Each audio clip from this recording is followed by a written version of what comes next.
Mic ஆன்ல இல்லையா? மைக்கு எல்லா நேரத்தையும் ஒழுங்காக வேலை செஞ்சுட்டு அது ஈவெண்ட்டே இல்லை. ஈவெண்ட்னு அதெல்லாம் நடக்கணும்.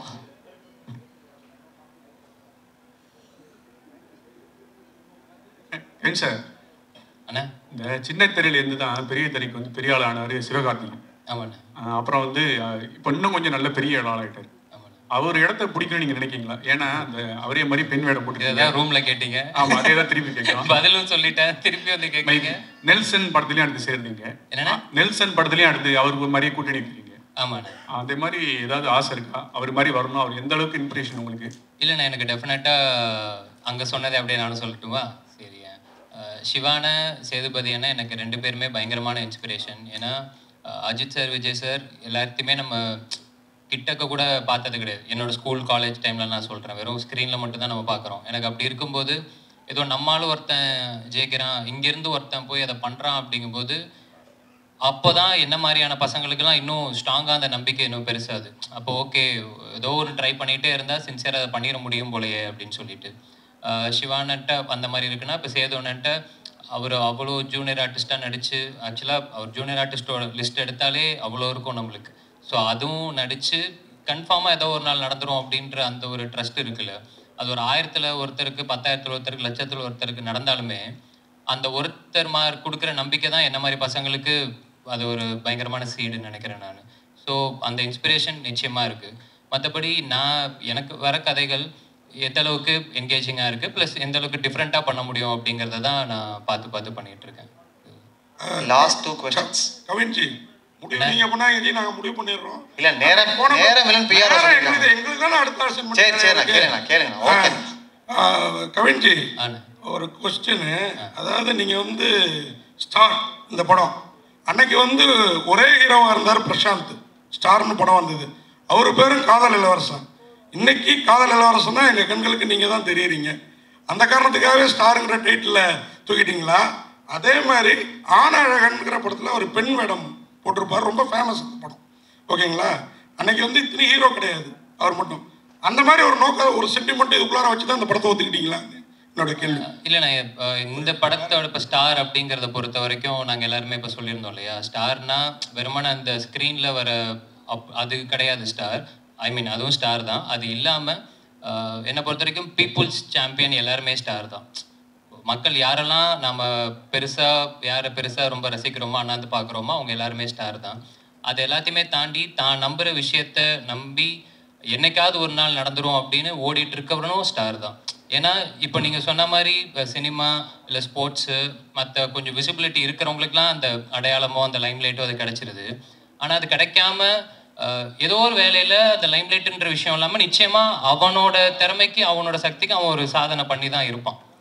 அவனை யார் அங்கீகரிக்கிறது, அவனை யார் பாராட்டுறது? ஸோ அவங்க எல்லாருமே சேர்ந்து ஸ்டார் அப்படின்னு சொல்கிற படம் தான் நம்ம ஸ்டார். டேரக்டர் சார், ஒரு கேள்வி இல்லை 2 கேள்வி. ஒன்று வந்து இந்த படத்தில் வந்து நீங்கள் எல்லாரையும் பாராட்டினீங்க, பாடலாசிரியர்களை விட்டீங்க. ஆனால் இவரும் ஒரு பாடலாசிரியர்னாரு நம்ம காம்பேரும். நான் அந்த வரி காதே கொடுக்க மாட்டேன், அந்த ஒரு வரி வந்தது பாருங்க, என் விழி மீன்களை தூண்டிலால் அப்படின்னு ஒரு. அதுக்கப்புறம் சரி இதுதான் அவ்வளோதான் அப்படின்னு நினச்சா உன் தலையை கோதி என் கைரேகை ஜாஸ்தி ஆகிட்டுங்கிற மாதிரி அவரை பாராட்டிடுங்க. அதுக்கடுத்து இன்னொரு கேள்வி, இங்கே அந்த பேனர் தான் அவர் சொல்லிட்டாரு, எங்கள்கிட்ட உங்களை தப்பிக்க வச்சுட்டாரு. ஆனாலும் எம்ஜிஆர் ஸ்டாருங்கிற அந்த இதில் பின்னாடி அந்த பேனரில் இல்லாமல் போன அமிதாப் கூட இருக்கிறார், நம்ம ஊருக்கு அவ்வளோவா சம்மந்தம் இல்லாதவர். அதுக்கு என்ன காரணம்? அதே மாதிரி இந்த படத்தில் ஹரிஷ் கல்யாண் தான் முதல்ல நடிக்கிறதா. 3 கொஸ்டின், 2 அடுத்து வாய்ப்பு கிடைக்காது. அடுத்து என்ன காரணம் கவினை அதையும் சொல்லுங்க. ரைட் சார், இது ஆடியோ லான்ச் பிளான்ல இருக்கு சார். இப்பவுமே யுவன் சாரோட டேட்ஸ் தெரியல, மேபி ஆடியோ லான்ச் இருந்துச்சுன்னா அப்பா சொல்லலான்றதுக்காக லிரிக்ஸ்லாம் வச்சிருக்கேன். நான் எல்லாம் நிறைய லிரிக்ஸ் இருக்காங்க சொல்லணும்னு நினச்சேன். 2வது எம்ஜிஆர் சார் இல்லாததுக்கு காரணம் இல்லை சார், ப்ராக்டிக்கலான ரீசன் தான் சார். இந்த ஃப்ரேமிங்க்கு எனக்கு வந்து எனக்கு பிடிச்ச ஆர்ட்டில் வச்சுருக்கேன். இன்னொருத்தர் ஆட் பண்ணால் இந்த சிமெட்ரியாக இருக்காதுன்ற ஒரு ஃபீல்காக பண்ணேன், வேறு எதுவும் இல்லை. 3வது ஹரிஷ் கல்யாணுக்கு நன்றி சொல்லணும் சார். நான் லைக் காரணங்கள் வேறு காரணங்கள் சார், ப்ராக்டிக்கலான ரீசன்ஸ் தான். பட் ஸ்டில் அதை சப்போர்ட்டிவாக இருந்ததுக்காக ஹரிஷ் கல்யாணுக்கு நன்றி சொல்லணும் சார், அவ்வளோதான். இளனுக்கு ஒரு கொஸ்டின், கவினுக்கு ஒரு கொஸ்டின். Okay, first இளனுக்கு. இல்லை, நான் உண்மையாகவே இது ரொம்ப அழகான மேடையாக இருக்குது. ஏன்னா ஒரு இன்ஸ்பிரேஷனான இந்த கதை எழுதுறதுக்கு உங்களை தூண்டின ஒருத்தர் வந்து உங்கள் மேடையில் இருக்கிறாரு, அதுவும் உங்கள் அப்பாவே இருக்கிறாரு. தவிர நீங்கள் இந்த படத்தை டைரக்ட் பண்ணிருக்கீங்க, இன்னொரு ஹீரோக்கு வாய்ப்பு கொடுத்துருக்கீங்க. ஸோ ரொம்ப நல்லா இருக்கு. என்னோட கொஸ்டின் என்னன்னா, நீங்கள் எப்போ ஆக்ட் பண்ண போறீங்க? அது கண்டிப்பாக சார், எங்கள் அப்பாவுக்கும் அந்த ஆசை இருக்குது. எங்கள் அப்பாவோட எங்கள் அப்பத்தாவுக்கு ஒரு ஆசை இருக்குது சார். எங்கள் அப்பத்தா தான் சின்ன வயசுல வந்து கேட்டுகிட்டே இருப்பாங்க. நான் ஒரு வேளை ஃபியூச்சரில் நடித்தேன்னா அந்த படம் எங்கள் அப்பாத்தாக்கு டெடிகேஷனாக இருக்கும். ஓகே, கவின், வாழ்த்துக்கள். பொதுவாக வந்து லேடிஸ் கிட்ட போடும்போது ஒரு யாரையாவது ஒரு ரெஃபரன்ஸ் எடுத்துக்குவாங்க. கமல்ஹாசன் வந்து அவங்க அம்மாவை எடுத்துக்கிட்டாங்க. ஸோ அந்த மாதிரி இந்த படத்தில் அந்த கெட்ட போடும்போது யாரையாவது ரெஃபரன்ஸாக எடுத்துக்கிட்டாங்க? கரீனா சோப்ரா.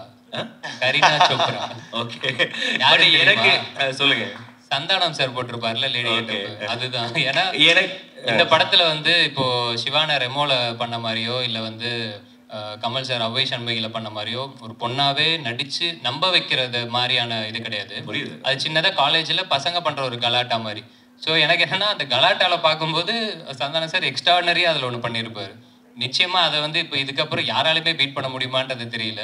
அந்த மாதிரி முடிஞ்சா ஜாலியா ஒன்று ட்ரை பண்ணலாமே அப்படின்னு அப்படி எடுத்து பண்ணது. ஆனால் எங்களுக்கு என்ன தோணுச்சுன்னா, ஒரு அந்த கெட்டப்பில் ரொம்ப அழகாக இருக்கிற போர்ஷன்ஸ்லாம் ஐஸ்வர்யா ராஜேஷ் மாதிரியும், கொஞ்சம் சேட்டை பண்ணுற போர்ஷன்ஸ்லாம் அறந்தாங்கி நிஷா மாதிரி இருந்தது. ரெண்டு பேரும் சேர்ந்த கலவை மாதிரி இருந்தது. பரவாயில்ல, மூணாவதா ஒன்று இருந்துச்சு, அது நானும் பார்த்தேன் சோஷியல் மீடியாவில். வாழ்த்துக்கள். Santhanam reference super.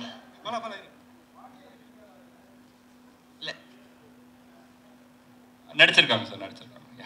Direct sir, ஆக்சுவலாக பேர் வந்து ஸ்டார்னு வச்சுருக்கீங்க, பின்னாடி இருக்கவங்களும் பெரிய ஸ்டார்ஸு தான்.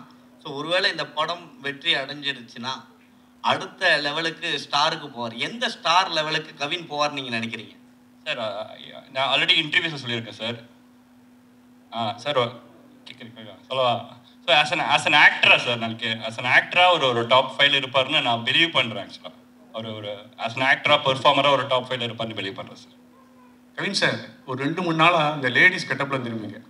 உங்களுக்கு எப்படி ஃபீலாக இருந்தது? பெண்களுக்கு வந்து என்னென்ன கஷ்டம் இருக்கு? பயங்கர கஷ்டம்னு. நான் அன்னைக்கு ஸ்டேஜுக்கு வந்ததுமே ஏதோ இவங்களோட அசிஸ்டன்ட் ஒரு அக்கா வருவாங்க, அவங்க எல்லார்ட்டையுமே வந்து நீங்கள்லாம் தெய்வம் அப்படின்ற அளவுக்கு நான் சொல்லிட்டேன். ஏன்னா நிஜமாவே ரொம்ப சங்கடமாக இருந்துச்சு. இப்போ இதுவே எனக்கு தெரிஞ்சு இந்த டிசைன்லாம் இவங்களுக்கு உள்ள குத்தும்னு நினைக்கிறேன். ஆனால் காமிச்சிக்காமல் சிரிச்சுக்கிட்டே இருக்காங்க பார்த்தீங்களா, அதுவே ஒரு தனித்திறமை. எனக்கெல்லாம் அன்னைக்கு வந்து முடிச்சுட்டு போகிறேன், ஃபுல்லாக அந்த அப்படியே தேஞ்சா ஒரு மாதிரி இருக்குல்ல, அந்த ஜமுக்கியா ஏதோன்னு சொல்லுவாங்கல்ல, அந்த பேட்டர்ன் போல அது அப்படி கொடுத்துருந்தாங்க பயங்கரமாக நம்ம காஸ்டியூம் டிசைனர். சரி, அதெல்லாம் ரொம்ப ரொம்ப கஷ்டம்னு. ஏன்னா இப்போ நம்ம இப்போ ஒரு ஈவெண்ட் அப்படின்னா நம்ம சும்மா ஏதோ ஓகே கிடைக்கிறத போட்டு டக்குன்னு வந்துடுறோம்ல, அவங்களுக்கு அந்த மாதிரிலாம் இல்லை. அது மெனக்கெடுதல்லே பயங்கரமாக இருக்குது. ஸோ அதெல்லாம் இனிமேல் யாராவது கலாய்ச்சா நானே கேட்பேன், எவ்வளோ கஷ்டம் தெரியுமா அந்த மாதிரி.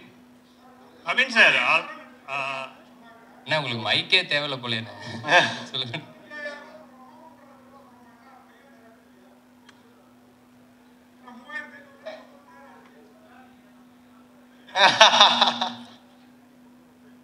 சார், நான் வந்து ஒரு ஓவரால் பட்ஜெட் கொடுத்துட்டு போயிருக்கேன். அதுக்கப்புறம் அந்த பட்ஜெட்டுக்குள்ளேயே இளன் முடிச்சு கொடுத்துருக்காரு படத்தை. சார், நீங்கள் கவின் சார் நீங்கள் வந்து அதிகமாக வந்து கோடிகள் சம்பளம் கேட்கறதாகவும் சிறு தயாரிப்பாளர்களோடு வந்து உங்ககிட்ட வந்து அப்ரோச் பண்ணுறதுல ரொம்ப சிரமம் இருக்கிறதாகவும் ஒரு குற்றச்சாட்டு இருக்கு. ஓகே, அதுக்கு பதில் சொல்லணுமா? அதுவும் நான் அந்த ரூம்லேயே சொல்லியிருந்தேன், திரும்பவும் நீங்கள் கேட்குறீங்க. இப்போ வந்து நம்ம நடிச்சிருக்கோம் ஒரு படம். இந்த படம் டெஃபினட்டாக டிபேட்டபிள் அப்படின்னு நான் நினைக்கிறேன். அட் த சேம் டைம் இங்கே சம்பளம் டிபேட்டபிளா அப்படிங்கிறது எனக்கு தெரியல. டிபேட்டபிள் யாருக்கு அப்படின்னா எனக்கும் ப்ரொடியூசருக்கும். அட் த சேம் டைம் நம்ம ஏதோ கேட்குறோம் அப்படின்றதுக்கானலாம் யாரும் கொடுத்துடவும் மாட்டாங்க. அப்படி ஒரு விஷயம் கிடையவும் கிடையாது. இப்போ நீங்கள் எந்த பத்திரிக்கையில் வேலை செய்கிறீங்கன்றது எனக்கு தெரியல. ஐ மீன் இல்லைண்ணே, எனக்கு என்ன, நீங்கள் இப்போ இதுக்கு முன்னாடி ஒரு இடத்துல வேலை செஞ்சுருப்பீங்க, அங்கேருந்து இன்னொரு இடத்துக்கு நீங்கள் வேலை பார்க்க போகும்போது டெஃபினட்டாக நம்ம அதே சம்பளத்துலேயோ இல்லை அதே அமௌண்ட்லேயோ நம்ம இது பண்ண மாட்டோம். நிச்சயமாக நம்ம ஒரு சேலரி ஹைக் அப்படின்ற மாதிரி நம்ம கேட்டு ஒன்று போவோம். அதையும் நம்ம தீர்மானிக்க முடியாது, நம்மளோட ப்ரீவியஸ் சம்பளம் தான் தீர்மானிக்கும். இப்போது நான் வந்து கணக்காலம் கலங்கள் சீரியல் நடித்தேன். அதில் என்னோடய சம்பளம் ஸ்டார்டிங்லாம் 1000 ரூபாய். சீரியல் முடித்து நான் ஒரு 5-6 வருஷம் எக்ஸ்பீரியன்ஸ்க்கு அப்புறம் எனக்கு அதோட சம்பளம் 6000 ரூபாய். ஸோ அந்த 6000 ரூபாவை தீர்மானிக்கிறது 3000, 3000 தீர்மானிக்கிறது 1000, இப்படி தான் இருக்குது. ஸோ சம்பளம் அப்படிங்கிறது இன்றைக்கி வந்து நம்மளோட படம் எந்த அளவுக்கு பண்ணுதோ, அந்த மார்க்கெட்டில் எப்படி நடக்குதோ அதுதான் தீர்மானிக்கிறதே தவிர இங்கே தனிப்பட்ட இதில் யாருமே தீர்மானிக்கிறது கிடையாது. ப்ளஸ் என்னால் படம் வந்து நான் இதுதான் எனக்கு 4வது படம். இந்த 4வது படமே வந்து பார்த்தீங்கன்னா இது எனக்கு முடிக்கிறதுக்கு வந்து இப்போது லிட்டரலாக 1 வருஷம் அப்படிங்கிற மாதிரி ஆகியிருக்கு. இந்த காரணங்களுக்காகவே நான் வந்து சில இடங்களில் நோ சொல்லியிருக்கேன். பட் ஆனால் நோ சொல்கிறதுக்கான முக்கியமான காரணம் என்னென்னா, யாருமே வெயிட் பண்ண வைக்க வேண்டாம். அவங்க வெயிட் பண்ணுற நேரத்தில் நிச்சயமாக எனக்கு எவ்வளோ பேர் இருக்காங்க, அவங்கள வச்சு கூட பண்ணிட்டு வந்துடலாம். இதெல்லாம் தான் காரணங்கள். சுவாரஸ்யத்துக்காக இல்லை இன்ட்ரெஸ்டிங்காக இருக்கணுன்றதுக்காக அது பேசுறதுக்கு வேணால் நல்லா இருக்கலாம். மற்றபடி ஃபேக்ட்ஸ் இதுதான். சார் இந்த ஒரு சார் சார் சார் அடுத்த 2 படத்தில் ஹீரோயினே கிடையாதுண்ணே. நாளைக்கு ஒரு அனௌன்ஸ்மெண்ட் வரும், அந்த படத்தில் ஹீரோயின் கிடையாது. அதுக்கடுத்து ஒரு படம் பண்ணுறேன், அதுலேயும் ஹீரோயின் கிடையாது. இந்த படத்துலேயும் நான் கதை மட்டும் தான் கேட்டேன், ஹீரோயின் தான் இந்த இவர் தான் கூப்பிட்டு வந்தார். கடைசி கொஸ்டின் இது கடைசி கொஸ்டின் சார், கடைசி கொஸ்டின் இது சார். ஹலோ சார், இந்த கொஸ்டினுக்கு வந்து டைரக்டரா இருந்தாலும் சரி, ஹீரோ இருந்தாலும் சரி, யார் வேணா பதில் சொல்லலாம். சரிங்களா? கவின் ஸ்டார், ஏன்னா எப்பவுமே வந்து ஒரு படத்தோட ஹீரோ வந்து ஒரு பேர் சொல்லி ஒரு ரஜினியின் ஜெயிலர் அப்படிதான் வரும். இது என்ன கவின் ஸ்டார், யாருக்கு மென்ஷன் பண்றீங்க, யார் குறிப்பிட்டு சொல்ல வர்றீங்க? அதுக்கப்புறம் வந்து 2 ஹீரோயின், ஒரு ஹீரோயினை சமாளிக்கிறது பெரிய விஷயம். சரிங்களா? புது ஹீரோயின், ஒருத்தருக்கு தமிழ் தெரியல, எப்படி சமாளிச்சீங்க? 2 பேர்ல யாருக்கும் சொல்லலாம். நேக்கா டைரக்டர் மைக் கொடுத்துட்டாரு. This is first. எவ்வளவு நேக்கெல்லாம் பேசியிருக்கலாமே, அது கிடையாது. அவரோட கால் தானே, ஸோ அவர் தான் சொல்லணும். ஸ்டாரிங் கவின்னு போட்டிருப்போம் அப்படின்னா இதில் நடிக்கிறாரு நம்மள தான் அர்த்தம். இந்த படத்துக்கு அந்த வார்த்தை யூஸ் பண்ணால் ஒரு மாதிரி வார்த்தை விளையாட்டு மாதிரி அழகாக இருந்துச்சு, அந்த ரீசனுக்காக போட்டோம். ஹீரோயினை சமாளிக்கிற அது வந்து அந்த கொஸ்டின்ஸ் எனக்கு அது உடன்பாடு இல்லை அதில். இல்லை ஏன்னா பார்த்தீங்கன்னா